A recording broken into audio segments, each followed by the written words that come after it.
Hello नमस्कार दोस्तों, इसके ग्लोबल क्लासेस के यूट्यूब चैनल में आप लोग का बहुत बहुत स्वागत है।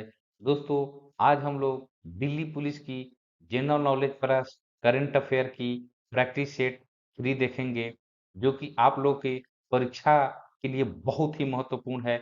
इस सीरीज का 2 प्रैक्टिस सेट यानी कि प्रैक्टिस सेट 1 और प्रैक्टिस सेट 2 आप लोग के लिए मैं पहले ही उपलब्ध करा चुका हूं।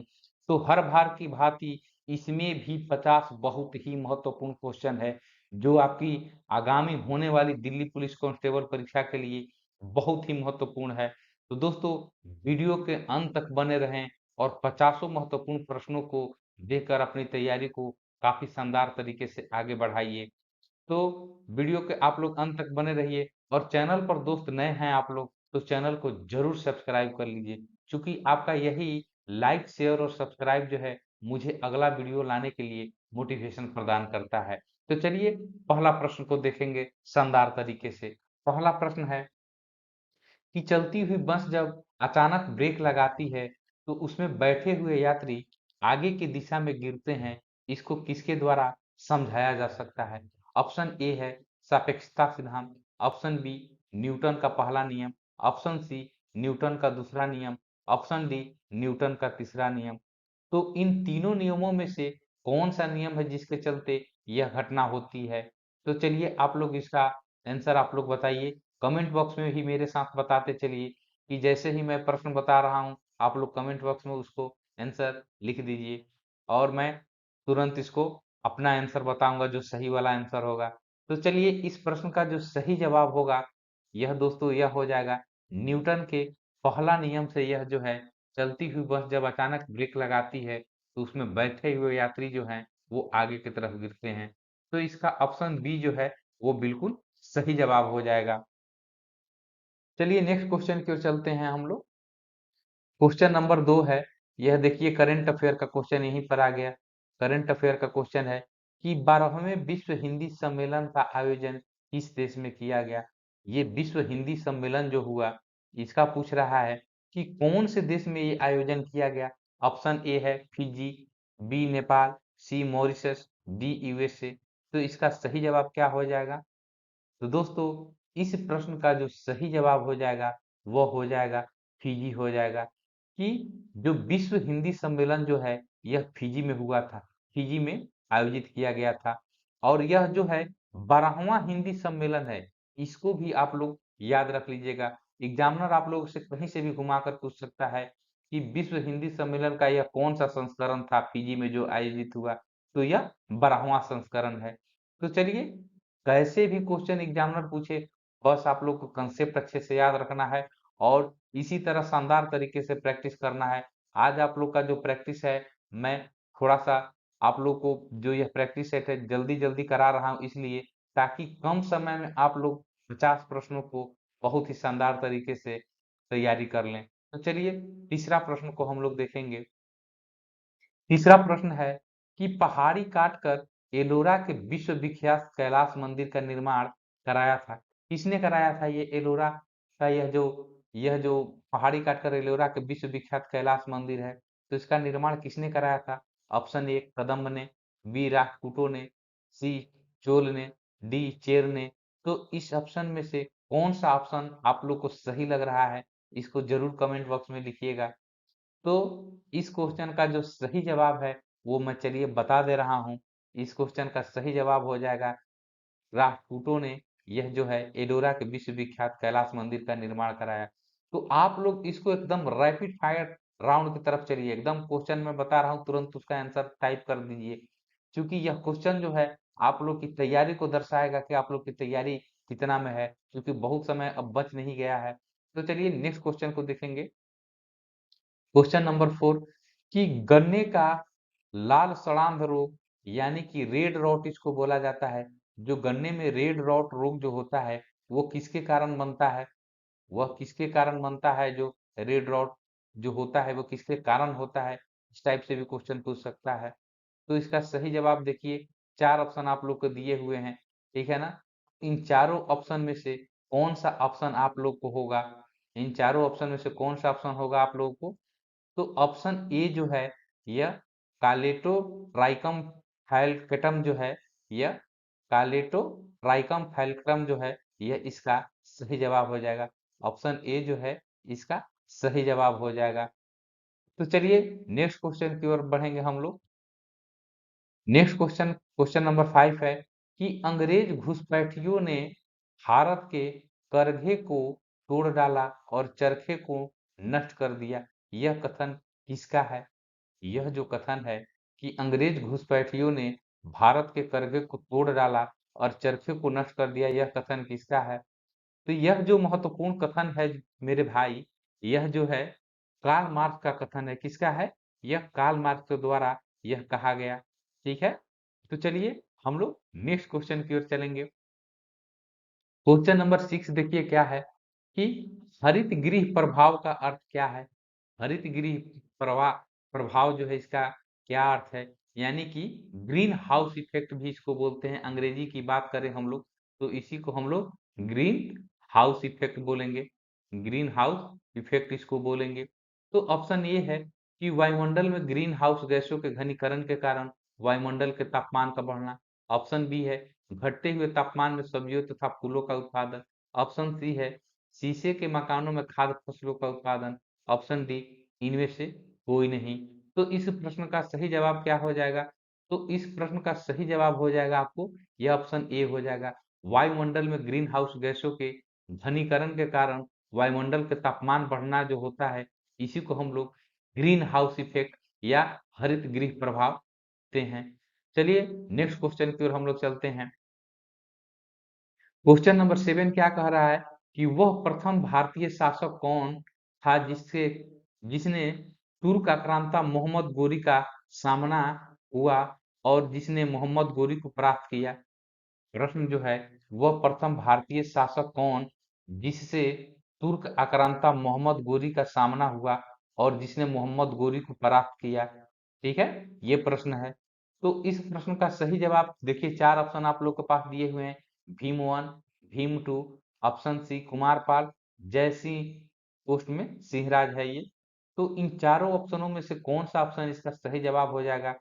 इस प्रश्न का सही जवाब हो जाएगा ये भीम टू जो है इसने ही मोहम्मद गोरी को परास्त किया और मोहम्मद गोरी का सामना इनके द्वारा ही किया गया और मोहम्मद गोरी को परास्त किया इन्होंने।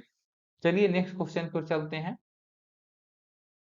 क्वेश्चन नंबर 8 देखिए कि पछुआ हवाएं वे हवाएं हैं जो बहती है। आपके पास जो प्रश्न है यह है कि पछुआ हवाएं वे हवाएं हैं जो बहती है। ऑप्शन ए ध्रुवीय क्षेत्रों के ऊपर। ऑप्शन बी रात्रि में पृथ्वी से समुद्र की ओर तथा दिन में समुद्र से पृथ्वी की ओर। ऑप्शन सी मौसम पर निर्भर होकर विभिन्न दिशाओं में। ऑप्शन डी भूमध्य रेखा के 30 डिग्री और 60 डिग्री उत्तर दक्षिण अक्षांश रेखाओं के मध्य। तो चार ऑप्शन आप लोग के पास है। इस चारों ऑप्शन में से आप लोग को कौन सा सही ऑप्शन लगता है इसको आप लोग कमेंट बॉक्स में लिखिए, तब तक मैं इसका सही आंसर बताता हूं। तो इस क्वेश्चन का दोस्तों सही जवाब हो जाएगा, यह हो जाएगा कि भूमध्य रेखा के 30 से 60 डिग्री उत्तर दक्षिण अक्षांश रेखाओं के मध्य जो है यह पश्चिम पछुआ हवाएं चलती हैं। और यह क्वेश्चन बार बार परीक्षाओं में ये क्वेश्चन पूछे गए हैं आपके। तो चलिए नेक्स्ट क्वेश्चन की ओर चलते हैं हम लोग। क्वेश्चन नंबर 9 है कि डीएनए का डबल हेलिक्स मॉडल जो है किसने दिया? डीएनए का डबल हेलिक्स मॉडल किसने दिया? आप लोग के पास चार ऑप्शन है। ल्यूमेनहॉक, वाटसन और क्रिक, ऑप्शन सी सॉल्व, ऑप्शन डी डाल्टन है। तो इन चारों में से किसने डीएनए का डबल हेलिक्स मॉडल दिया? तो इसका सही जवाब आप लोग को बताना है। कमेंट बॉक्स में लिखिए, आप लोग टाइप कीजिए, तब तक मैं इसका सही जवाब बता रहा हूँ। दोस्तों ये जितने भी प्रश्न बता रहे हैं आप लोग को, चाहे ज्योग्राफी हो, हिस्ट्री हो, आप लोग को साइंस हो, इसका डिटेल एनालिसिस जो है प्लेलिस्ट में मैं आप लोग को, जो साइंस के प्लेलिस्ट है उसमें मैं इसका डिटेल एनालिसिस कर दिया हूँ। आप लोग को एकदम बिल्कुल इसका पुर्जा पुर्जा जो खोल देना बोला जाता है वो सारा उस टाइप से डिस्कशन हुआ है। तो आप लोग अगर हमारे प्लेलिस्ट में चैनल के नहीं देखे हैं इन सब वीडियो को, आप लोग के लिए 90 प्लस वीडियो जो है महत्वपूर्ण वीडियो आप लोग की परीक्षा के लिए बहुत ही महत्वपूर्ण वीडियो मैं अपने चैनल पर उपलब्ध करा चुका हूँ। तो आप लोग चैनल पर बने रहिए और विजिट करते रहिए और जबरदस्त तरीके से तैयारी करते रहिए, क्योंकि सारे सब्जेक्ट का आपका तैयारी इस चैनल पर हो रहा है। चाहे वो आपके जीके जीएस हो, या करंट अफेयर हो, या आपकी रीजनिंग की क्लासेज हो, या मैथ की क्लासेज हो, या कंप्यूटर अवेयरनेस की क्लासेज हो, ये सारी क्लासेज जो है हमारे चैनल पर चल रही है और आप लोग बखूबी से हमारे चैनल के प्लेलिस्ट में जाकर उस वीडियो को ढूंढ सकते हैं। तो चलिए इस क्वेश्चन का सही जवाब आप लोग को मैं बता दे रहा हूँ। इस क्वेश्चन का सही जवाब हो जाएगा, ये वाटसन और क्रिक जो है, इन्होंने ही डीएनए का डबल हेलिक्स मॉडल जो है खोज किया, या इन्होंने ही दिया। चलिए नेक्स्ट क्वेश्चन की ओर चलते हैं। क्वेश्चन नंबर 10 है कि किस मुगल बादशाह के दुर्भाग्य पर व्यंग करते हुए लेनपुल ने लिखा है कि वह जीवन भर ठोकरें खाता रहा और ठोकर खाकर ही उसके जीवन का अंत हुआ। यह कौन से मुगल बादशाह के बारे में यह लेनपुल ने लिखा था? तो दोस्तों यह जो कथन है, यहाँ पर चार ऑप्शन आप लोग को दिए गए हैं, बाबर, अकबर, हुमायूं और शाहजहां। इन चारों में से किसके बारे में ये लेनपुल ने लिखा था? तो दोस्तों इस क्वेश्चन का जो सही जवाब हो जाएगा, यह हो जाएगा हुमायूं के बारे में इन्होंने लिखा था कि वह जीवन भर ठोकरें खाता रहा और अंतिम में ठोकर खाकर ही उसके जीवन का अंत हुआ। तो ये हुमायूं के बारे में, मुगल बादशाह हुमायूं के बारे में यह बातें कही गई है लेनपुल के द्वारा। तो चलिए और अगला बेहतरीन क्वेश्चन को हम लोग देखते हैं बखूबी से। आप लोग वीडियो के अंत तक बने रहिए, बहुत ही और जबरदस्त क्वेश्चन बाकी बचे हुए हैं, तो आप लोग तैयारी करने में कोई कोताही मत कीजिए। चलिए नेक्स्ट क्वेश्चन की ओर चलते हैं।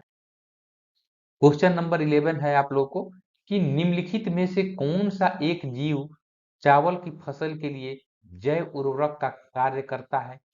यानी कि इसमें से कौन सा यह जीव जो है, यह चावल की फसल के लिए जैव उर्वरक का काम करता है? ऑप्शन ए है नीलहरित शैवाल, option B rhizobium species, option C कवक मूल कवक, ऑप्शन डी एजोटोबैक्टर। तो इस चारों ऑप्शन में से आप लोग को कौन सा ऑप्शन सही लगता है, इसको आप लोग कमेंट बॉक्स में तुरंत टाइप कर दीजिए। तब तक मैं आप लोग को इसका सही आंसर बता रहा हूँ। तो दोस्तों इस क्वेश्चन का जो सही जवाब हो जाएगा, यह जो हो जाएगा नील हरित शैवाल जो है, ये नील हरित जो शैवाल है, यह चावल की फसल के लिए, धान की फसल के लिए कह लीजिए, चावल की फसल के लिए यह एक जैव उर्वरक का काम करता है और बहुत ही महत्वपूर्ण ये कार्य करता है। तो चलिए नेक्स्ट क्वेश्चन की ओर चलेंगे हम लोग। क्वेश्चन नंबर 12 जो है यहाँ पर कि हड़प्पा कालीन लोगों ने नगरों में घरों के विन्यास के लिए कौन सी पद्धति अपनाई थी? हड़प्पा कालीन लोगों ने नगरों में घरों के विन्यास के लिए कौन सी पद्धति अपनाई थी? ये क्वेश्चन पूछ रहा है। तो इस क्वेश्चन का सही जवाब आप लोग को क्या है? तो ऑप्शन ए है कि कमल पुष्प की आकृति का, ऑप्शन बी गोलाकार आकृति में, ऑप्शन सी ग्रिड पद्धति में, ऑप्शन डी त्रिभुजाकार आकृति में। तो इन चारों ऑप्शनों में से आप लोग का कौन सा ऑप्शन अच्छा लग रहा है, कौन सा सही लग रहा है आपको? बिल्कुल शानदार तरीके से आप लोग बताइए इसको, तब तक मैं इसका सही जवाब बता रहा हूँ। तो इस प्रश्न का जो सही जवाब हो जाएगा दोस्तों, यह हो जाएगा ग्रिड पद्धति में। हड़प्पा कालीन लोगों ने नगरों और घरों को जो है, इन्होंने ग्रिड पद्धति के विन्यास में अपनाया था, इस पद्धति को ही अपनाया था उन लोगों के द्वारा। और हड़प्पा कालीन सभ्यता के बारे में, हड़प्पा कालीन कह लीजिए या सिंधु सभ्यता के बारे में कह लीजिए, इसका पूरा जबरदस्त तरीके से एक डिटेल वीडियो हमारे ही चैनल पर आप लोग को उपलब्ध है। तो आप लोग उस वीडियो को अवश्य देख लीजिएगा। उस वीडियो को देख लेने के बाद में हड़प्पा संस्कृति से कहीं से भी क्वेश्चन आप लोग को पूछा जाए आपकी परीक्षा में, एक भी प्रश्न आपका नहीं छूटेगा, ये मेरा दावा है। तो चलिए नेक्स्ट क्वेश्चन को हम लोग देखेंगे।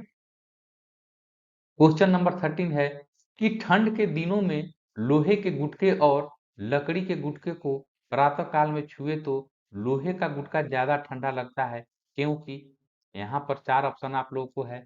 यहाँ पर पहला ऑप्शन है कि लोहे के गुटके का ताप लकड़ी के गुटके के ताप से कम होता है, ऑप्शन बी लकड़ी की तुलना में लोहा ऊष्मा का अच्छा चालक है, ऑप्शन सी लकड़ी की तुलना में लोहा ऊष्मा का खराब चालक है, ऑप्शन डी लोहे का गुटका लकड़ी से भारी होता है। तो इन चारों ऑप्शनों में से आप लोग को कौन सा बेहतरीन जो शानदार सही जवाब लग रहा है, इसको आप लोग को बताना है। तब तक मैं इसका सही जवाब बता रहा हूँ। तो इस प्रश्न का जो सही जवाब हो जाएगा दोस्त, यह हो जाएगा कि लकड़ी के तुलना में लोहा जो होता है ऊष्मा का अच्छा चालक होता है। इसीलिए दोस्तों ठंड के दिनों में लोहे के गुटका जो है लकड़ी के गुटकों से यह ज्यादा ठंडा लगता है। तो चलिए इस प्रश्न को भी हम लोगों ने शानदार तरीके से देख लिया। अगला प्रश्न को देखेंगे हम लोग। क्वेश्चन नंबर 14 है कि अकबर जिस सूफी संत का बड़ा आदर करता था और जिसके आशीर्वाद से शहजादा सलीम यानी कि शहजादा सलीम को ही जहांगीर कहा जाता था का जन्म हुआ, वह कौन था? आप लोगों के पास चार ऑप्शन फिर है। Sheikh Salim Chishti, Baba Farid, option C Sheikh Abdul Quddus Gangohi, option D इनमें से कोई नहीं। तो इन चारों ऑप्शन में से कौन सा इस प्रश्न का सही जवाब होगा? तो इस प्रश्न का जो सही जवाब हो जाएगा मेरे दोस्त, मेरे भाई, यह जो हो जाएगा, यह शेख सलीम सलीम चिश्ती को ये अकबर जो है ये बड़ा आदर करता था और यह बहुत अच्छे, बहुत बड़े सूफी संत थे शेख सलीम चिश्ती। तो चलिए नेक्स्ट क्वेश्चन की ओर हम लोग चलते हैं। नेक्स्ट क्वेश्चन 15 नंबर क्वेश्चन है कि वनस्पति तेल से डालडा या वनस्पति घी बनाने में निम्नलिखित में से कौन सी प्रक्रिया का इस्तेमाल किया जाता है? वनस्पति तेल से डालडा या वनस्पति घी बनाने में कौन सी प्रक्रिया का इस्तेमाल किया जाता है? ऑप्शन ए जल अपघटन, ऑप्शन बी ऑक्सीकरण, ऑप्शन सी हाइड्रोजनीकरण, ऑप्शन डी ओजोन अपघटन। तो इन चारों ऑप्शनों में से इसका सही जवाब क्या हो जाएगा? तो इसका सही जवाब जो है दोस्तों यह हो जाएगा हाइड्रोजनीकरण जो है। इसी के कारण यह वनस्पति तेल से डालडा या वनस्पति घी बनाने में प्रक्रिया का जो है इस्तेमाल किया जाता है। तो चलिए और अगला शानदार क्वेश्चन को हम लोग देखेंगे। क्वेश्चन नंबर 16 है कि कोशिका का ऊर्जा गृह यानी कि कोशिका का पावर हाउस किसको कहा जाता है? यह क्वेश्चन तो इतना बार परीक्षा में रिपीट किया है, चाहे वो एसएससी हो, बिहार पुलिस हो, दिल्ली पुलिस हो, यूपी पुलिस हो, यानी कि यूं कहिए कि लगभग एग्जाम में जिसमें साइंस होता है उसमें ये क्वेश्चन पूछ ही देता है। तो चलिए इस क्वेश्चन का सही जवाब आप लोग को बताना है। ऑप्शन ए है गोल्जी काय, option B nucleons, option C mitochondria, option C option D ये राइबोसोम। तो इन चारों ऑप्शनों में से कौन सा सही जवाब हो जाएगा? तो इस प्रश्न का जो सही जवाब हो जाएगा दोस्त, यह हो जाएगा माइटोकॉन्ड्रिया जो है यह कोशिका का पावर हाउस कहा जाता है इसको, या कोशिका का ऊर्जा गृह कहते हैं इसको। तो चलिए नेक्स्ट क्वेश्चन की ओर चलते हैं। क्वेश्चन नंबर 17 है कि एशिया माइनर स्थित बोगाक जो बोकाज कोई का महत्व इसलिए है। यह एशिया माइनर स्थित बोगाज कोई का महत्व इसलिए है कि किस लिए यह महत्व है? इस चारों ऑप्शन में से कौन सा इसका सही जवाब हो जाएगा दोस्तों? ये जो चारों ऑप्शन है आप लोग के सामने, इसमें से कौन सा ऑप्शन सही जवाब हो जाएगा इसका?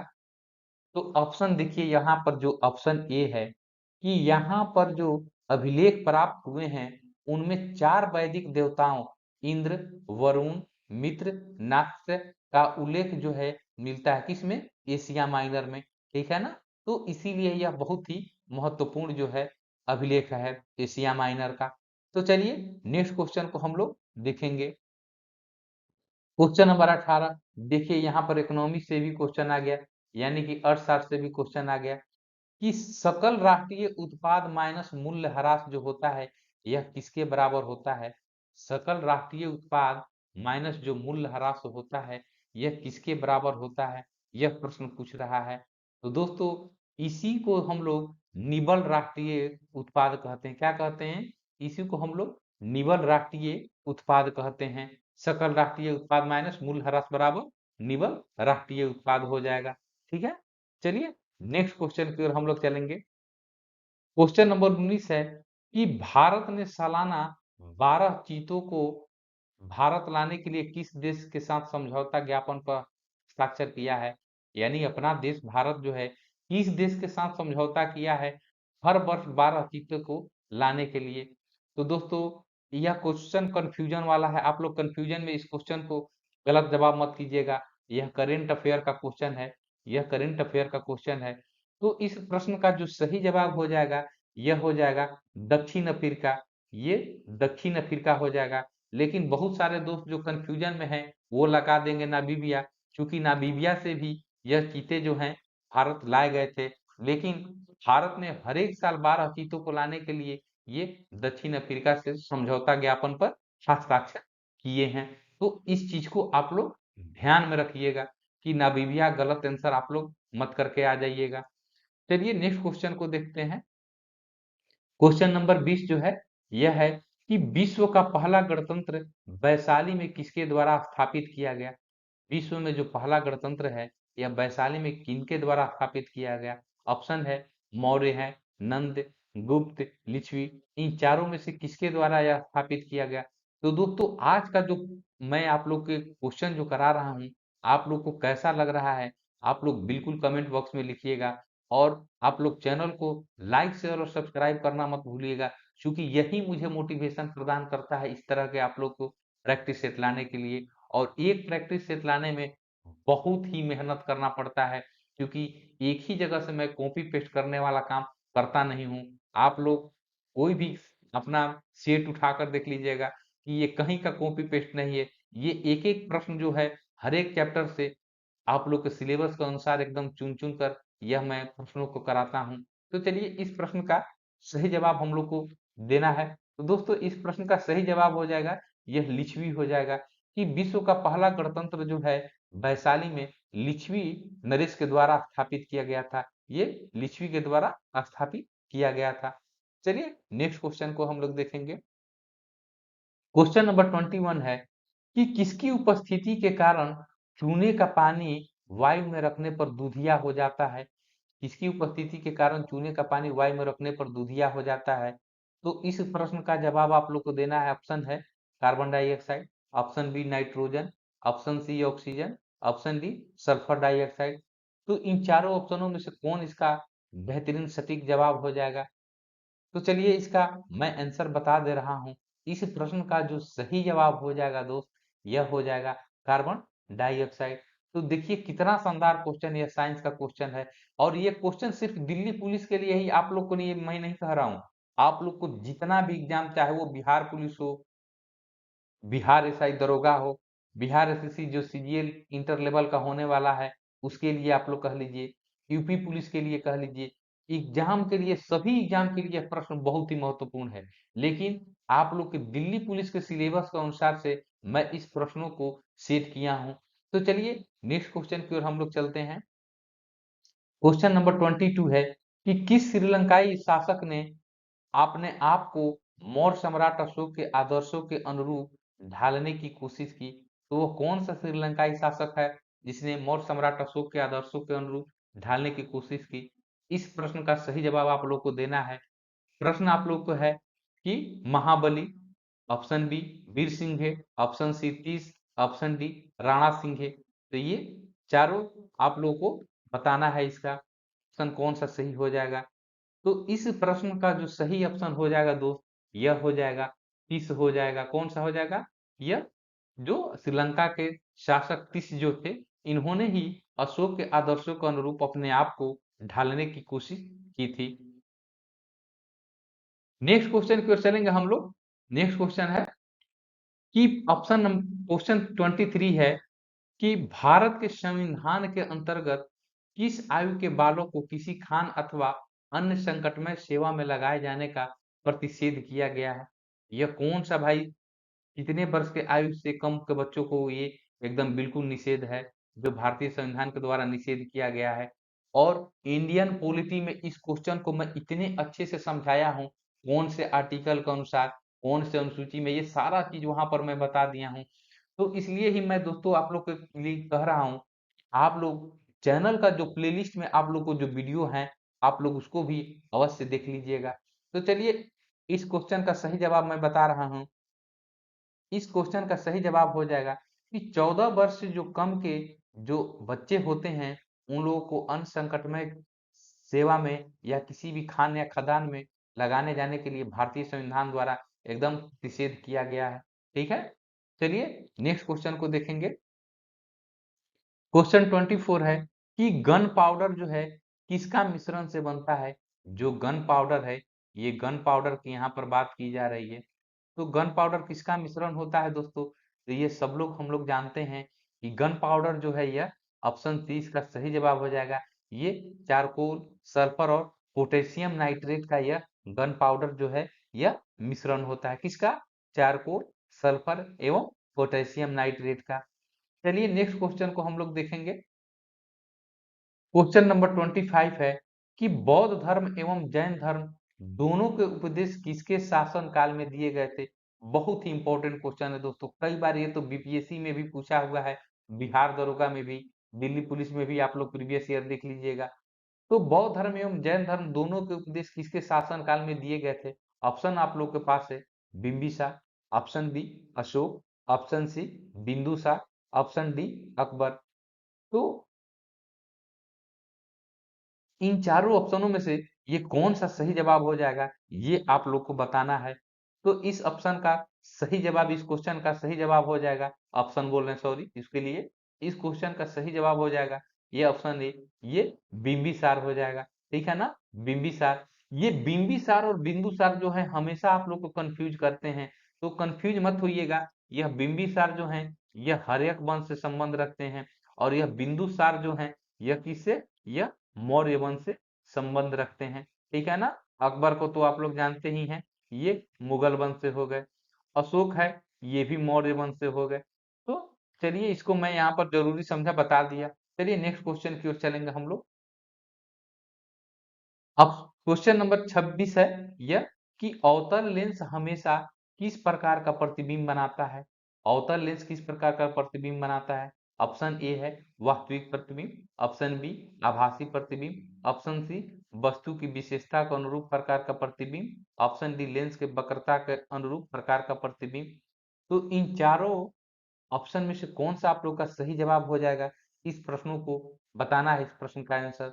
तो अवतल लेंस जो है हमेशा दोस्तों यह आभासी प्रतिबिंब बनाता है। कैसा प्रतिबिंब बनाता है? ये आभासी प्रतिबिंब बनाता है। चलिए नेक्स्ट क्वेश्चन को देखेंगे हम लोग। क्वेश्चन नंबर 27 है कि सभी भक्ति संतों के मध्य एक समान विशेषता थी कि उन्होंने, ये जितने भी भक्ति संत हुए उनमें एक समान विशेषता थी, वो क्या विशेषता थी? इन चारों ऑप्शनों में से आप लोग को सही जवाब बताना है। तो ये चारों ऑप्शन है, इन चारों ऑप्शनों में से ये सही जवाब हो जाएगा ऑप्शन ए, कि अपनी वाणी को उन्होंने उसी भाषा में लिखा जिसे उनके भक्त समझते थे। तो यही एक समान समानता थी भक्ति संतों के बीच में। ठीक है ना, उन्होंने अपनी वाणी को उसी भाषा में लिखे जिनसे उसके भक्त समझते थे। तो ये हो गया इसका सही आंसर। चलिए और अगला शानदार क्वेश्चन की ओर चलते हैं हम लोग। क्वेश्चन नंबर 21 एक देख लीजिए यहाँ पर, कि निम्न आंदोलनों में से किस एक के साथ अरुणा आसफ अली का संबंध भूमिगत कार्यकलापों में महिला संगठनकर्ता के रूप में था? ये अरुणा आसफ अली को बात यहाँ पर की जा रही है दोस्तों। तो अरुणा आसफ अली जो है इन्होंने भूमिगत कार्यकलापों को, यह जो कौन सा आंदोलन में यह भाग लिया था बहुत जबरदस्त तरीके से, ये क्वेश्चन है। तो इसका सही जवाब हो जाएगा ये भारत छोड़ो आंदोलन जो है, यह भारत छोड़ो आंदोलन की एक महिला संगठनकर्ता के रूप में ये उभरी थी अरुणा आसफ अली। तो चलिए नेक्स्ट क्वेश्चन की ओर चलते हैं हम लोग।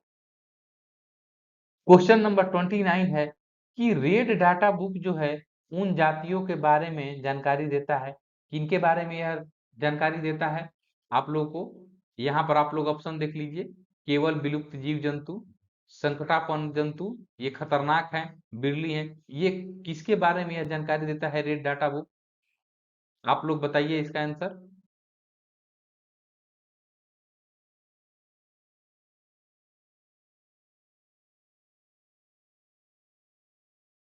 तो इस प्रश्न का जो सही जवाब हो जाएगा दोस्त, यह जो हो जाएगा, यह जो संकटापन्न जो जीव है उन्हीं को रेड डाटा बुक जो है यह जानकारी देता है।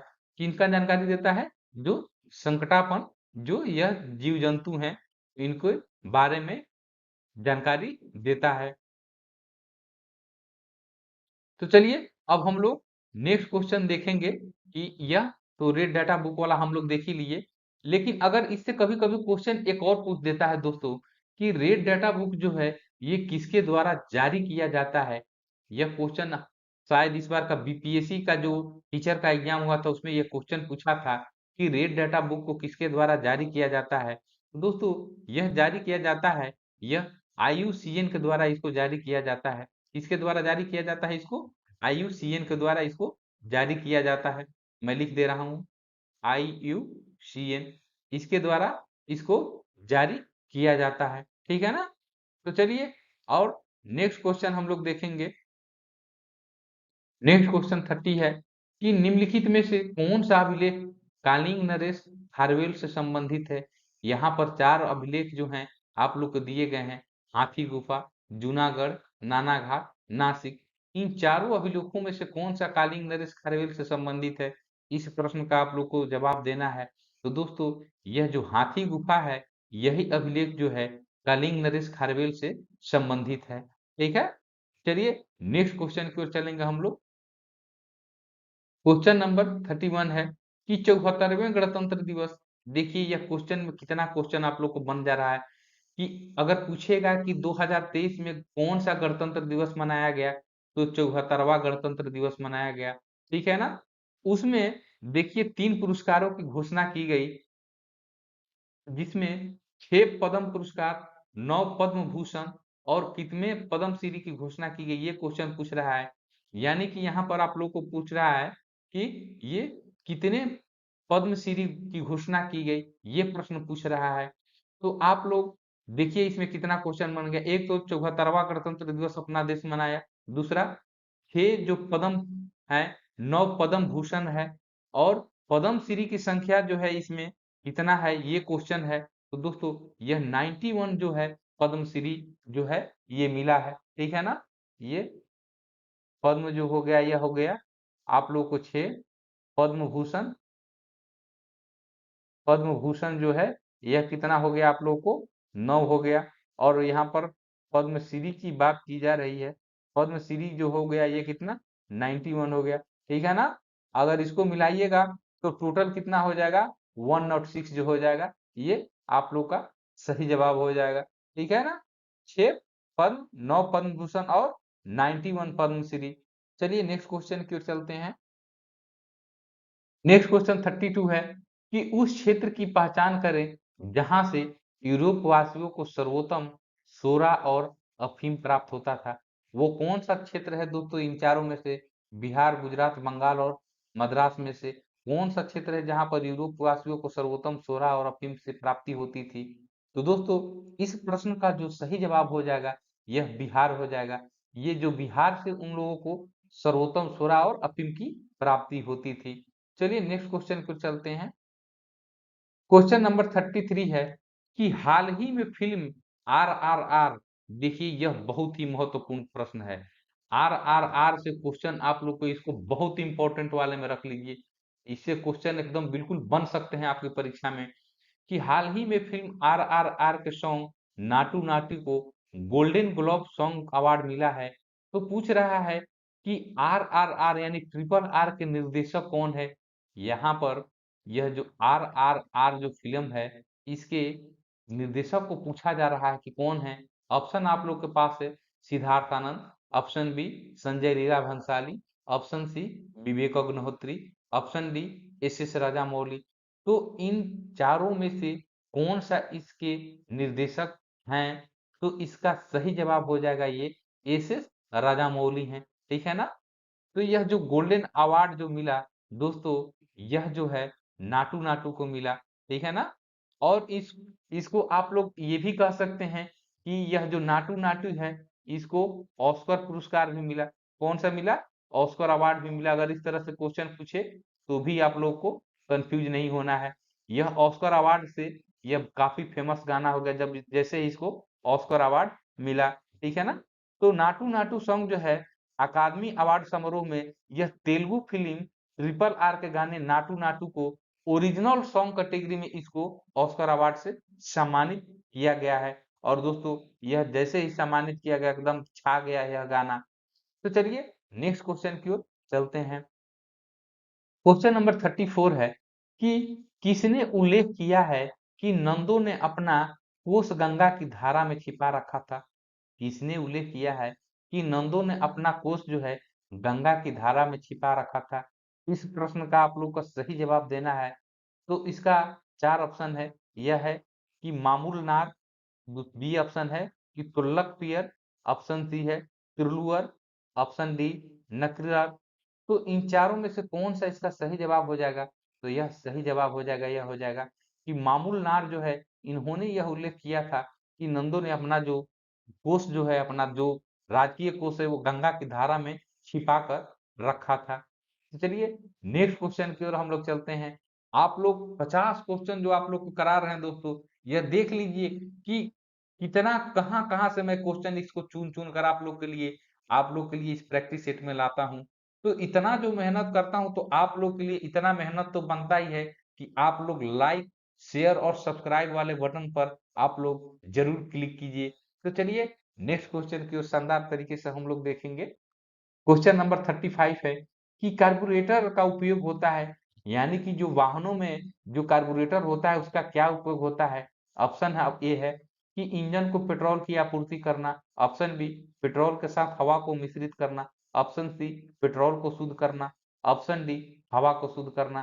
तो ये चारों ऑप्शन है, इन चारों ऑप्शनों में से कौन सा जो कार्य है यह कार्बोरेटर के द्वारा इसका उपयोग किया जाता है, कार्बोरेटर के द्वारा यह किया जाता है।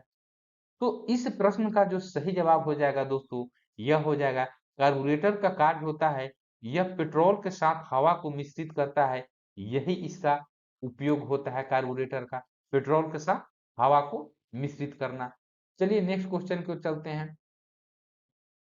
क्वेश्चन 36 है कि फारस के सुल्तान मिर्जा शाहरुख के राजदूत अब्दुल रजाक। देखिए ये अगर क्वेश्चन पूछ दे कि यह अब्दुल रजाक जो है कहाँ के सुल्तान के राजदूत थे, तो यहाँ पर देखिए कितना क्वेश्चन बन रहा है कि अब्दुल रजाक 1443-44 ने किस विजयनगर सम्राट के शासन काल में विजयनगर की यात्रा की। तो ऑप्शन क्वेश्चन देखिए कितना प्रकार से पूछ सकता है कि अब्दुल रजाक ने पहले भारत में कहाँ यात्रा की, तो किसके शासनकाल में यात्रा की और कहाँ पर यात्रा की, तो विजयनगर में की। किसका यह राजदूत था, तो फारस के सुल्तान मिर्जा शाहरुख का यह राजदूत था। कब आया भारत में, तो 1443 से 1444 के बीच में यह आया था। और विजयनगर के सम्राट जो उस समय कौन थे, तो दोस्तों उस समय देवराय टू जो थे वह विजयनगर के सम्राट थे। इन्हीं के शासनकाल में अब्दुल रजाक जो है यह आया था। तो यह जितने भी विदेशी यात्री हैं, अब्दुल रजाक हो गया, फाहियान हो गया, ठीक है ना, ये जितने भी आप लोगों को निकोलो कांटी हो गया, तो ये जितने भी विदेशी यात्री हैं इन लोगों के लिए कहाँ से आए, कब आए, किसके शासनकाल में आए, इसके लिए मैं अपने चैनल पर आप लोगों के लिए एक सेपरेट वीडियो बना दिया हूँ। तो आप लोग जाकर उसको इस वीडियो के बाद अवश्य देख लीजिए, ताकि इससे पूरा डाउट जो है बिल्कुल क्लियर हो जाएगा। अब उसमें जितना मैं बता दिया हूँ बहुत ही बता दिया हूँ, उससे ज्यादा कुछ पूछता भी नहीं है आप लोगों को। तो चलिए नेक्स्ट क्वेश्चन की ओर चलते हैं हम लोग।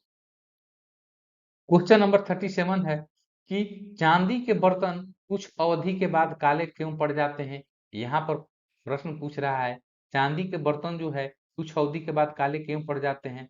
ऑप्शन ये जो चारों ऑप्शन दिया हुआ है इसमें से कौन सा ऑप्शन जो है इसका सही जवाब है।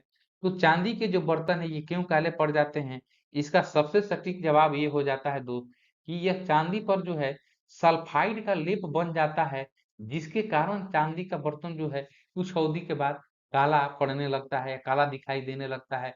तो चांदी पर जो है सल्फाइड का लेप बन जाता है। चलिए नेक्स्ट क्वेश्चन को चलते हैं।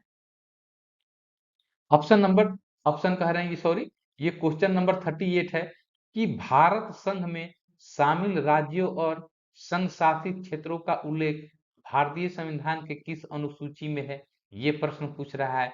यह बहुत ही इंपॉर्टेंट प्रश्न है दोस्तों, यह कई बार परीक्षाओं का रिपीटेड क्वेश्चन है कि भारत संघ में शामिल राज्यों और संघ शासित प्रदेशों का उल्लेख भारतीय संविधान के किस अनुसूची में मिलता है। इसका सही जवाब आप लोग को बताना है। ऑप्शन है प्रथम अनुसूची, बी द्वितीय, ऑप्शन सी तृतीय अनुसूची, ऑप्शन डी चतुर्थ अनुसूची। तो कौन से अनुसूची में यह जो है शामिल किया गया है दोस्तों, तो यह जो इसका उल्लेख जो है यह भारतीय संविधान के प्रथम अनुसूची में इसका उल्लेख किया गया है। ठीक है, चलिए नेक्स्ट क्वेश्चन को हम लोग देखेंगे। क्वेश्चन नंबर 39 है कि प्रयाग प्रस्ती अभिलेख का लेखक हरिसेन किस शासक का दरबारी कवि था। प्रयाग प्रस्ती का अभिलेखक जो हरिसेन था। तो यह भी क्वेश्चन पूछ देगा कि प्रयाग प्रस्ती अभिलेख का लेखक कौन है, तो दोस्तों इसका लेखक हरिसेन हो जाएंगे। यहाँ पर देखिए क्वेश्चन दो तीन बन जाते हैं कि एक क्वेश्चन ऐसे पूछ लेगा कि हरिसेन द्वारा कौन सी अभिलेख को लिखा गया, क्या कौन सा अभिलेख उनके द्वारा लिखा गया। तो ये प्रयाग परस्ती लिखा गया। और प्रयाग परस्ती अभिलेख के लेखक ऐसे पूछ दे तो हरिसेन हो गया।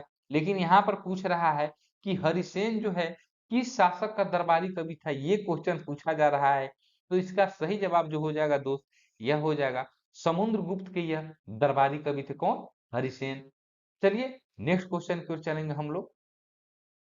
क्वेश्चन नंबर 40 है कि इको मार्क जो होता है उन भारतीय उत्पादों को दिया जाता है जो, इको मार्क कौन से भारतीय उत्पादों को दिया जाता है, यह आप लोग को प्रश्न पूछा जा रहा है यहाँ पर।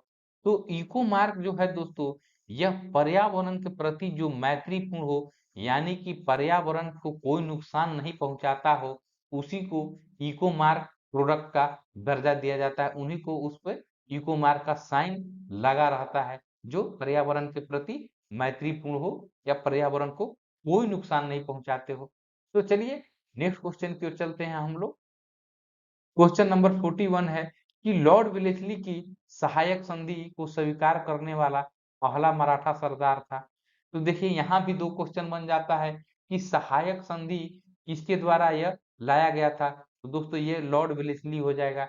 लॉर्ड वेलेस्ली ने ही सहायक संधि को इंट्रोड्यूस किया था। तो इसको स्वीकार करने वाला पहला मराठा सरदार पूछा जा रहा है। ऑप्शन है पेशवा बाजीराव टू, रघुजी भोसले, दौलत राव सिंधिया, इनमें से कोई नहीं। तो इसमें से कौन सा मराठा सरदार हो जाएगा दोस्त? इसका सही जवाब हो जाएगा यह पेशवा बाजीराव टू जो है, यही इन्होंने सबसे पहला मराठा सरदार थे जिन्होंने लॉर्ड वेलेस्ली की ये सब्सिडरी अलायंस यानी कि सहायक संधि को इन्होंने स्वीकार किया था। तो इसको भी हम लोगों ने शानदार तरीके से देख लिया। चलिए नेक्स्ट क्वेश्चन की ओर चलेंगे हम लोग। क्वेश्चन नंबर 42 है। देखिए यहाँ पर करंट अफेयर का क्वेश्चन आ गया फिर से कि विंबलडन 2023 में महिला एकल का खिताब किसने जीता। यह विंबलडन जो है 2023 में महिला एकल का खिताब किसने जीता, ये आप लोग को प्रश्न पूछ रहा है। ऑप्शन है Ons Jabeur, B Marketa Vondrousova, option C Barbora Strycova, option D Hsieh Suwei. तो इन चारों ऑप्शन में से कौन सा ऑप्शन इसका सही जवाब हो जाएगा विंबलडन 2023 में महिला एकल का खिताब? तो यह महिला एकल का खिताब दोस्त यह मार्केट्रा वोड्रोसोवा जो है इनके द्वारा ही जीता गया विंबलडन 2023 का महिला एकल का खिताब। ठीक है, तो चलिए नेक्स्ट क्वेश्चन की ओर हम लोग चलते हैं। क्वेश्चन नंबर 43 है कि किस चीनी यात्री को वर्तमान शाक्य मुनि या यात्रियों में राजकुमार कहा जाता है। इसको भी बहुत ही इंपॉर्टेंट रख लीजिए कि यात्रियों का राजकुमार किसे कहा जाता है या वर्तमान शाक्य मुनि किसे कहा जाता है, कौन सा वो चीनी यात्री है।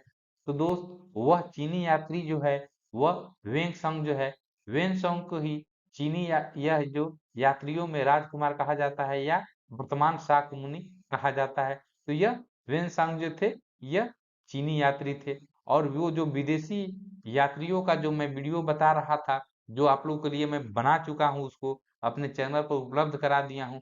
तो उसमें सारा डिटेल यह क्रिस्टल क्लियर आप लोग को हो जाएगा कि किसके शासन काल में आए, कब आए और क्या क्या इनके द्वारा भारत में कार्य किया गया। तो उतना सारा डिटेल मैं इस वीडियो में इसलिए नहीं बता रहा हूँ क्योंकि यह प्रैक्टिस सेट है और इसमें बहुत ज्यादा मैं बताने लगूंगा डिटेल से तो यह काफी लंबा हो जाएगा। क्योंकि आप लोग को मुझे कम समय में बहुत अधिक प्रश्नों को आप लोग को प्रैक्टिस कराने के लिए मेरा यही उद्देश्य जो है, इसी के लिए यह प्रैक्टिस सेट सीरीज आप लोग के लिए चल रहा है। तो चलिए नेक्स्ट क्वेश्चन की ओर चलेंगे। क्वेश्चन नंबर 44 है कि हाल ही में तीसरी G20 वित्त मंत्रियों और केंद्रीय बैंक गवर्नरों की बैठक का आयोजन कहाँ किया गया। यह तीसरी G20 वित्त मंत्रियों और केंद्रीय बैंक गवर्नरों का बैठक का आयोजन कहाँ किया गया, ये प्रश्न पूछ रहा है। ऑप्शन है लखनऊ, जयपुर, गांधीनगर, भोपाल। तो ये G20 जो टॉपिक जो है करंट अफेयर का, यह काफी महत्वपूर्ण है। ये करंट अफेयर का जो G20 से क्वेश्चन आप लोग को बनेंगे ही बनेंगे। तो यह फिलहाल इस प्रश्न का आंसर हम लोग देख लेते हैं। तो इस प्रश्न का जो आंसर हो जाएगा, यह गांधीनगर में यह आयोजित किया गया मीटिंग को। कहाँ पर? यह वित्त मंत्री और केंद्रीय बैंक गवर्नरों की जो बैठक जो है यह गांधीनगर में आयोजित किया गया। और G20 से जितने भी स्टेटिक हो गए या करंट अफेयर जो हो गए, जितना भी महत्वपूर्ण G20 से आप लोगों को क्वेश्चन बन सकते हैं, उसका मैं सेपरेट वीडियो अपने चैनल पर आप लोग के लिए उपलब्ध करा चुका हूँ। बहुत ही शानदार वीडियो है दोस्तों, आप लोग परीक्षा में देने के पहले एक बार ज़रूर देख लीजिएगा। इसीलिए मैं कहता हूँ कि आप लोग चैनल पर बने रहिए। मेरे चैनल पर आप लोग को टॉप लेवल का कंटेंट बिल्कुल फ्री ऑफ कॉस्ट आप लोग को मिल रहा है और बदले में आपको मेरे के द्वारा क्या कहा जाता है, बस यही कि चैनल को लाइक, शेयर और सब्सक्राइब कर दीजिए। तो इतनी सी छोटी काम तो आप लोग कर ही सकते हैं और मैं आप लोग के लिए यह जो काम है बिल्कुल लगातार करते रहूँगा। चलिए नेक्स्ट क्वेश्चन की ओर चलते हैं।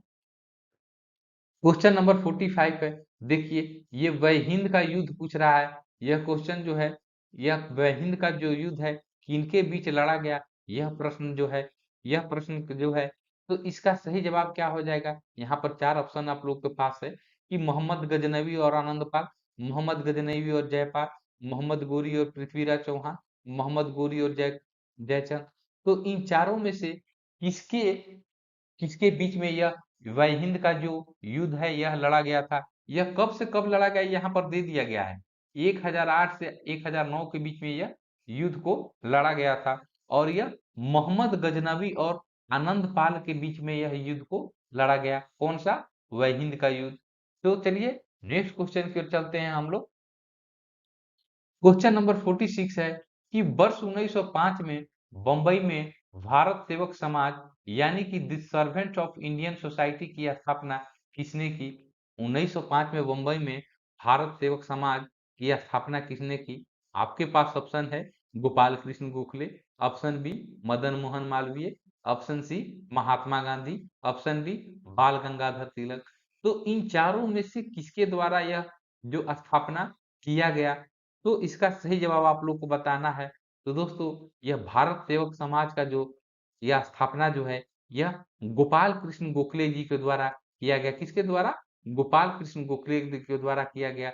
कई दोस्त जो हैं आप लोग कंफ्यूजन में बाल गंगाधर तिलक को टिक लगा देते हैं, उसको इसको सही कर देते हैं, लेकिन यह बिल्कुल गलत जवाब हो जाएगा। तो आप लोग को गोपाल कृष्ण गोखले और बाल गंगाधर तिलक में कंफ्यूज नहीं होना है। दी सर्वेंट्स ऑफ इंडिया सोसाइटी की स्थापना जो है, यह गोपाल कृष्ण गोखले के द्वारा 1905 में मुंबई में ही किया गया। तो चलिए नेक्स्ट क्वेश्चन को हम लोग देखेंगे। अब हम लोग क्वेश्चन नंबर 47 है। देखिए, ये केमिस्ट्री का क्वेश्चन है कि किसी तत्व का परमाणु संख्या 35 है, उसमें 18 इलेक्ट्रॉन है, तो उसमें प्रोटॉनों की संख्या यह पूछ रहा है। ठीक है ना? 18 इलेक्ट्रॉन है तो प्रोटॉनों की संख्या यहाँ पर पूछ रहा है। तो यहाँ पर आप लोग को 4 ऑप्शन दिया गया है। ऑप्शन ए 17 है, ऑप्शन बी 18 है, ऑप्शन सी 20 है, ऑप्शन डी आप लोग को 15 है।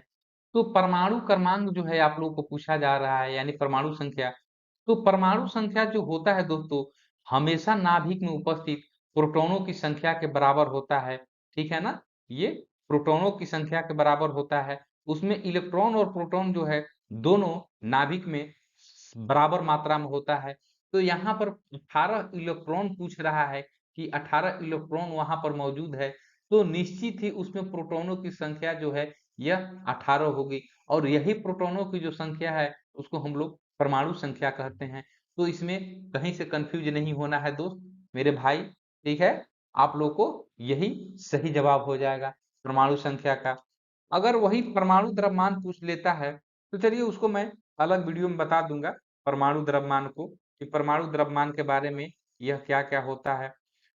तो चलिए नेक्स्ट क्वेश्चन की ओर देखेंगे हम लोग।